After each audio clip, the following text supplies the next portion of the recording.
You may notice something uncomfortable once you begin seriously trying to grow as a person. The things that help you expand can also become the things that quietly distort you. A practice that once grounded you can slowly become performance. A belief that once opened your mind can become a wall you defend emotionally. Even the desire to heal can become another identity the nervous system clings to because it feels safer than uncertainty. Most misalignment doesn't begin with bad intentions. That is important to understand early because many people assume distortion only appears in obviously manipulative people. But some of the deepest spiritual errors happen inside sincere people who genuinely want truth, peace, meaning, or transformation. The problem is not always the desire itself. The problem is what happens when the ego quietly attaches survival value to the image of being awakened, healed, chosen, advanced, or spiritually aware. You can often see this process begin when growth stops feeling exploratory and starts feeling emotionally necessary. The person no longer meditates because it helps them become more present. They meditate because they are terrified of feeling ordinary again. Someone no longer studies spiritual ideas because they are curious. They study because uncertainty now feels threatening to their identity. The external behavior may still look healthy, but internally the relationship has changed completely. This is why misalignment often feels like expansion at first. The nervous system initially experiences certainty, structure, emotional intensity, community validation, and identity reinforcement as movement. The person feels energized. They feel seen. They feel like they have finally found something bigger than the confusion they carried before. And sometimes they genuinely have. But expansion and attachment can begin forming at the exact same time, which is why discernment becomes difficult. You may notice something interesting when watching this pattern closely. Real growth usually increases your capacity to remain honest during discomfort. Distortion usually increases your need to protect the conclusion. That difference matters more than most people realize. One creates flexibility inside the mind and body. The other slowly creates tension disguised as conviction. This is why some people become less emotionally stable after becoming spiritually involved, even while sounding more spiritually intelligent. They accumulate language faster than embodiment. They develop explanations faster than self awareness. They learn how to interpret everything through a higher lens before learning how to sit honestly with grief, shame, insecurity, loneliness, jealousy, fear, or exhaustion. The concepts become sophisticated, but the nervous system underneath them remains unresolved. At first, this can be hard to detect because spiritual language is naturally expansive. It allows people to reinterpret pain inside larger narratives. Sometimes that is deeply healing. Sometimes it helps people survive experiences that would otherwise crush them psychologically. But eventually, the spiral reveals a difficult truth. If every painful emotion is immediately transformed into cosmic meaning, the human being underneath never fully gets to exist. A person says they have transcended anger, but in reality, they have become afraid of expressing it. Someone says they are detached from outcomes, but underneath, they are emotionally numb from repeated disappointment. Another person says they have released their ego while becoming increasingly defensive anytime their worldview is questioned. None of these people are necessarily lying. Many genuinely believe they are growing. That is what makes these distortions complicated. Spiritual bypassing often begins as emotional self protection before it becomes philosophy. The mind discovers that certain beliefs reduce emotional overwhelm, so it keeps returning to them automatically. Over time, those interpretations stop being conscious choices and become reflexes. The person begins translating every experience upward into abstraction before allowing themselves to feel it directly. Because the explanations sound elevated, both they and the people around them may mistake avoidance for wisdom. You can see this happen clearly in communities that become obsessed with constant positivity. Pain becomes suspicious, doubt becomes low vibration, emotional honesty becomes interpreted as weakness, negativity, or lack of alignment. Eventually, people stop revealing what they are actually experiencing because they fear losing belonging. The group begins protecting emotional atmosphere more than truth itself. Once that happens, distortion spreads quietly because nobody feels safe enough to interrupt it. This creates an important perspective shift. Misalignment is not always created by false beliefs alone. Sometimes it is created by environments that reward emotional suppression while calling it consciousness. Human beings adapt to the incentives around them. The community rewards certainty. People become performatively certain. If a community rewards mystical identity, people unconsciously exaggerate spiritual experiences. If vulnerability threatens belonging, authenticity slowly disappears beneath presentation. That is why the spiral repeatedly returns people back toward embodiment. Not because embodiment is lower than transcendence, but because any understanding that cannot survive contact with ordinary life eventually becomes unstable. If your spirituality disappears the moment someone disrespects you, overwhelms you, disappoints you, or triggers insecurity inside you, then the understanding is not fully integrated yet. That is not failure, it is information. Many people imagine awakening as becoming permanently elevated above confusion. In reality, growth often increases your ability to notice confusion earlier. You become more aware of your own distortions. You notice when identity begins attaching itself to insight. You recognize when your need to appear wise becomes stronger than your willingness to remain honest. This can initially feel disappointing because the ego expects growth to remove inner contradiction completely. Instead, awareness often makes contradiction more visible. But the visibility is not regression, it is refinement. Someone trapped deeply inside a distortion usually cannot perceive it clearly. The moment you can honestly observe a pattern without immediately defending it, something important has already changed. The nervous system is beginning to prioritize truth over self protection. That shift may sound small intellectually, but psychologically it changes everything. You may also notice that real alignment rarely feels dramatic for very long. Misalignment often depends on emotional intensity because intensity creates psychological reinforcement. People begin associating strong sensation with spiritual significance. They chase constant confirmation, constant synchronicity, constant emotional elevation, constant proof that they are progressing. But sustainable growth eventually becomes quieter than performance culture expects. A healthier nervous system often feels less cinematic than spiritual fantasy promised. There is less urgency, less obsession with proving transformation externally, less need to constantly announce identity shifts or spiritual milestones. The person becomes more stable inside ordinary life rather than increasingly disconnected from it. Ironically, this can initially feel less expansive because the ego was conditioned to associate chaos and intensity with movement. This is one reason many people unconsciously resist groundedness. Groundedness can feel emotionally unimpressive after years of chasing heightened states. But a regulated nervous system is capable of deeper honesty than an overstimulated one.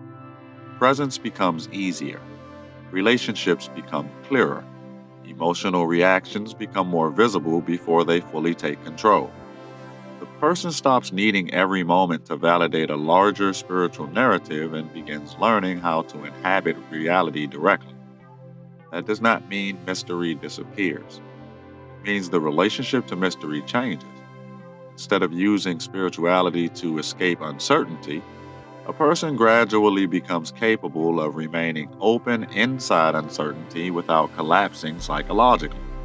They no longer need every experience to confirm superiority, destiny, enlightenment, or cosmic importance. Pressure begins to soften. Once that pressure softens, perception often becomes cleaner than before.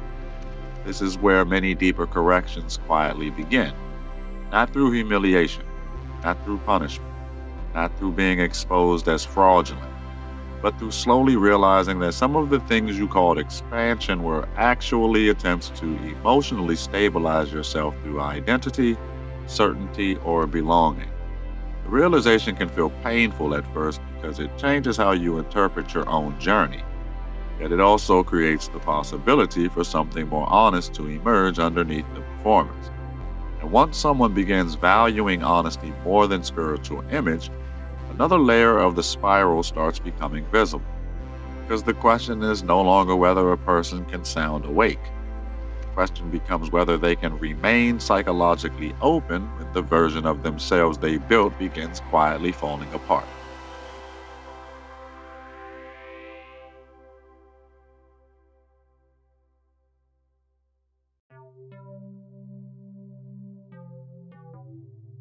The deeper difficulty with misalignment is that it rarely announces itself as misalignment while it is happening. It usually arrives as momentum, relief, clarity, excitement, or the feeling that everything has finally started to make sense. A person may feel more alive, more connected, more certain, and more able to explain their life than they ever have before. That is why these distortions are so convincing. They do not always feel like falling away from the path. Sometimes they feel like the path finally opening. This is especially true when a person has lived for years without language for their inner experience. Once they discover a spiritual framework that makes pain, intuition, synchronicity, trauma, identity, or destiny feel understandable, the relief can be enormous. The world stops feeling random. Old suffering seems to fit inside a larger pattern. Things that once made a person feel strange begin to feel meaningful. That kind of recognition can be healing, but it can also create attachment to the system that provided it. The mechanism is simple but powerful. When a belief system gives the nervous system relief, the mind begins protecting that belief system as if it were safety itself. It no longer feels like one lens among many. It feels like home, medicine, identity, protection, and proof.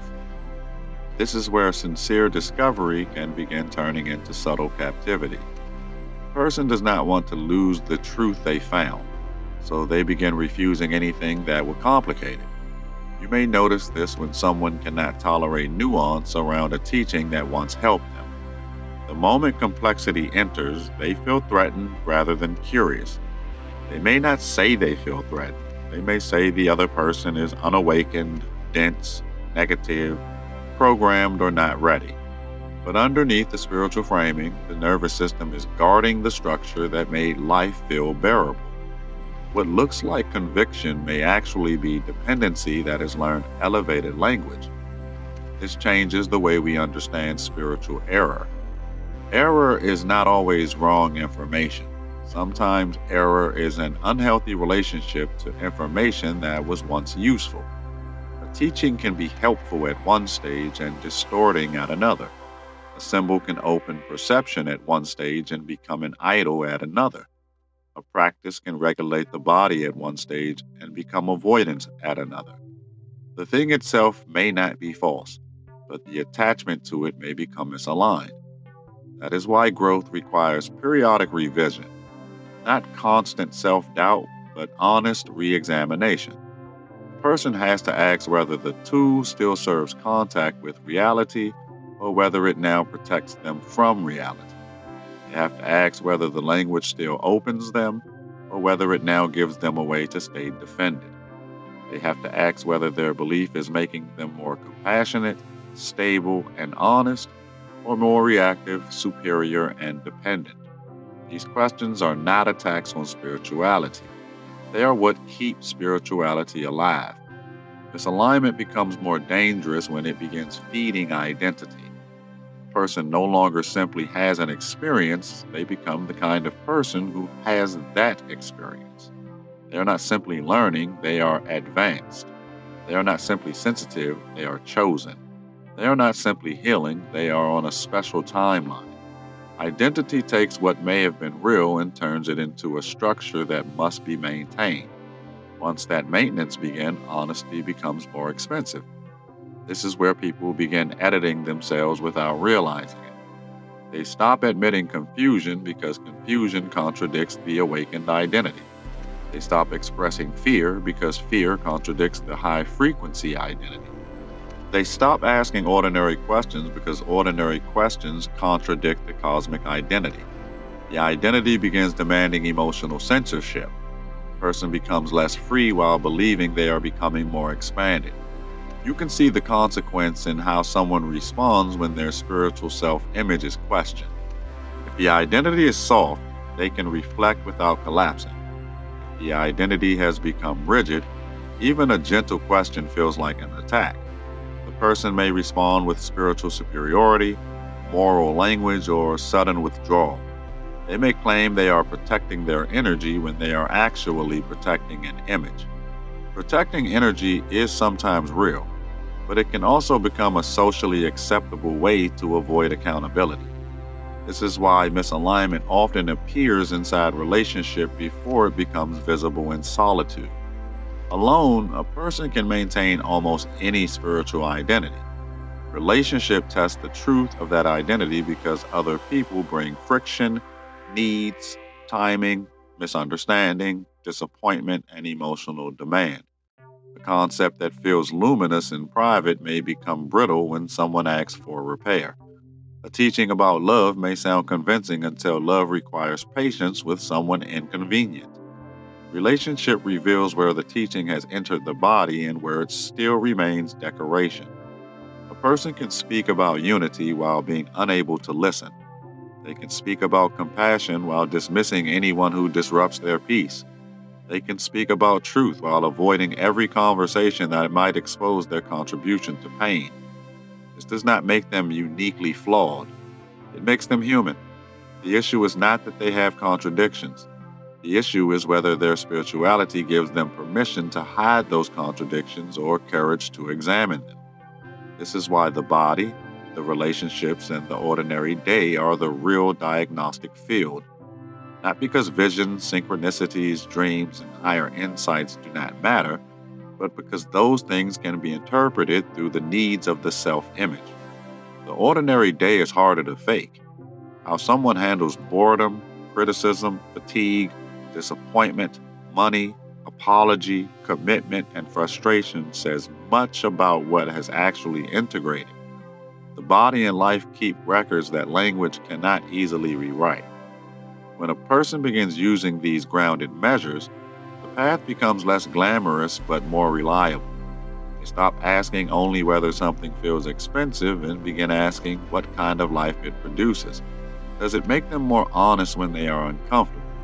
Does it help them repair faster after harm? Does it reduce the need to feel superior? Does it deepen their capacity to remain present with people who do not validate their worldview? These questions reveal what intensity cannot. This does not mean every spiritual high is false or every powerful experience is suspect.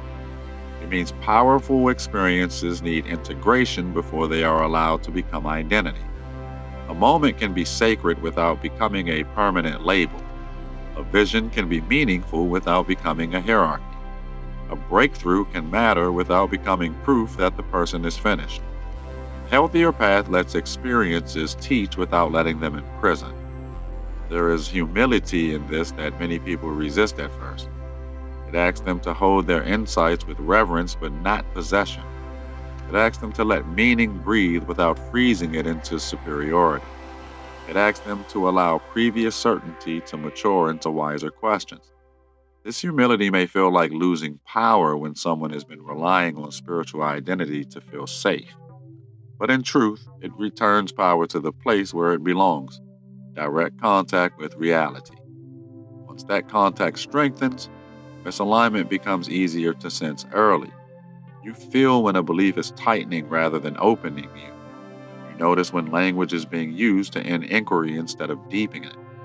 You recognize when community belonging is asking you to betray what you honestly perceive. You become less impressed by intensity and more attentive to consequences. This is not a colder path, it is a more trustworthy one. And from there, the whole meaning of error begins to change. Error is no longer proof that you failed the path. Error becomes feedback showing where awareness has attached to something too quickly, too tightly, or too defensively. Misalignment becomes a signal that something once useful may need to be revised, softened, grounded, or released. This is why the spiral does not treat distortion as a moral stain. It treats distortion as pressure revealing where truth and identity have become tangled. And once that tangle can be seen, the next movement begins asking for a more honest kind of freedom.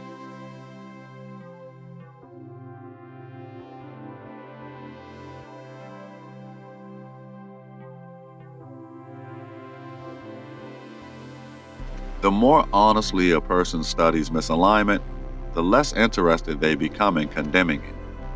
Condemnation is usually too simple for what is actually happening.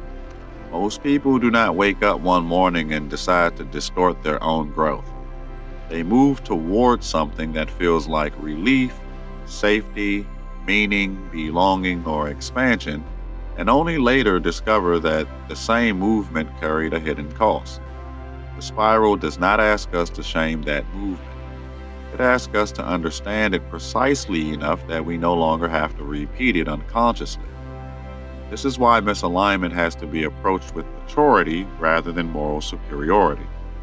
If a person treats every error as evidence of foolishness, they will become too defended to notice their own. They will only see distortion in other people, other communities, other teachers, other systems. But the more subtle truth is that anyone who grows can misread growth while it is happening. Anyone who finds a powerful tool can grip it too tightly. Anyone who discovers meaning can begin protecting the identity that meaning gave them. There is a mechanism beneath this that is very human. The nervous system does not only seek truth, it seeks regulation. If a belief calms chaos, it may be protected before it is examined. If a community reduces loneliness, it may be defended before it is questioned. If a spiritual identity makes suffering feel meaningful, it may become difficult to release even after it starts narrowing perception. This does not make the person dishonest. It means survival and awakening are often tangled together in ways that require patience to separate. The moment this is understood, discernment becomes less aggressive and more accurate. You stop asking only whether something is true or false in a simple way. You start asking what role it is playing in the inner life of the person holding it. Is it opening contact with reality or protecting them from reality? Is it increasing humility or feeding hidden superiority? Is it helping the body become more present or helping the mind float above what the body still carries? These questions reveal more than argument ever could. Spiritual errors often remain hidden because they produce short term benefits. A false awakening may give someone energy after years of numbness. A bypassing pattern may help someone surviving pain they do not yet know how to process. A rigid identity may give structure to a self that once felt scattered. A misinterpretation may create enough hope for someone to keep going. These benefits are real, and if you ignore them, you will not understand why people stay attached to distortions. The trap is not that the distortion gives nothing. The trap is that it gives something while quietly taking something else. What it often takes is flexibility. A person becomes less able to update their understanding when life presents new evidence. They become less able to admit that a teaching helped them once but now limits them. They become less able to listen to people who do not validate the identity they have built. Their world becomes more meaningful but also smaller. Their language becomes more confident, but their curiosity becomes thinner. That is one of the clearest signs that expansion has begun turning into enclosure. You may notice this in yourself through a small internal contraction. Someone asks a sincere question, and before you even consider it, you feel the need to defend your view. Someone names a contradiction, and instead of becoming curious, you rush toward explanation. Something in life does not fit your framework, and instead of widening the framework, you dismiss the event. These moments matter because they show where identity has fused with belief. When belief becomes identity, inquiry feels like threat. This is why humility is not a decorative virtue on the path. It is a practical safeguard against distortion. Humility does not mean denying what you know or pretending you have no insight. It means refusing to let insight harden into a self image that cannot be revised. It means allowing truth to remain alive enough to keep teaching you. It means remembering that your clearest understanding may still be partial, and that partial does not mean worthless, it simply means unfinished. The unfinished nature of growth is difficult for the ego because the ego wants milestones it can own. It wants to say, I have healed this, I have transcended that, I am no longer the kind of person who struggles here. Sometimes those statements are honest. Sometimes they are premature claims made to stabilize identity. Life usually reveals the difference through pressure. When the old wound is touched again, when the familiar trigger returns, when the same relational pattern reappears in a subtler form, the claim is tested. These tests are not punishments. They are reality checking whether understanding has reached the level of behavior. A person may have changed their language, their worldview, their rituals, and their self concept, yet still respond from the old wound under stress. That does not erase their progress. It shows where progress has not yet completed its descent into the body. The spiral returns attention to that place because unintegrated insight is still vulnerable to distortion. It can sound awake while acting from fear. The corrective is not to become suspicious of every insight or ashamed of every attachment. That would only create another distortion. The corrective is to develop a slower relationship with certainty. Let insights breathe before turning them into identity. Let practices prove themselves through consequence rather than intensity. Let communities be measured by the honesty they allow, not only the comfort they provide. Let spiritual language be tested by whether it makes you more present, more accountable, and more capable of love in ordinary conditions. Ordinary conditions are where alignment becomes visible, not in the peak experience, not in the beautiful statement, not in the moment of emotional elevation. Alignment shows itself when you are tired, misunderstood, disappointed, bored, criticized, or asked to repair something you would rather avoid. It shows itself in how quickly you return to honesty after defensiveness. It shows itself in whether your growth makes other people feel more seen or more managed. It shows itself in whether you can remain connected to truth without needing to appear superior. This is why misalignment can become a teacher when it is met correctly. The error shows where attention became too attached, where identity became too fragile, where language outran embodiment, where community belonging began replacing inner contact. It exposes the exact point where growth stopped moving freely. If you meet that exposure with shame, you freeze. If you meet it with denial, you repeat. But if you meet it with grounded honesty, the error becomes information that restores motion. There is a gentleness inside that restoration, but it is not softness without precision. It may require admitting that something you defended was partly fear. It may require leaving a community that only welcomed your certainty. It may require revising a teaching you once spoke with confidence. It may require apologizing to someone you dismiss while calling it discernment. These are not glamorous movements, but they carry a weight that spiritual performance cannot imitate. As this process deepens, the person becomes less seduced by the feeling of expansion alone. They begin asking what expansion produces. Does it create more responsibility or less? Does it make the person more reachable or more untouchable? Does it deepen patience or inflate urgency? Does it strengthen contact with the body, relationships, and the ordinary day? Or does it pull awareness into a story that cannot tolerate contradiction? Expansion that cannot survive grounding may not be expansion at all. It may be escape with better lighting. This is where the title of error begins to lose its shame. A spiral error is not merely a mistake. It is a misreading of movement. It happens when the soul, the mind, the nervous system, or the identity interprets pressure as proof, intensity as truth, certainty as alignment, or relief as liberation. Once this is seen, a person can become much more compassionate towards their own past.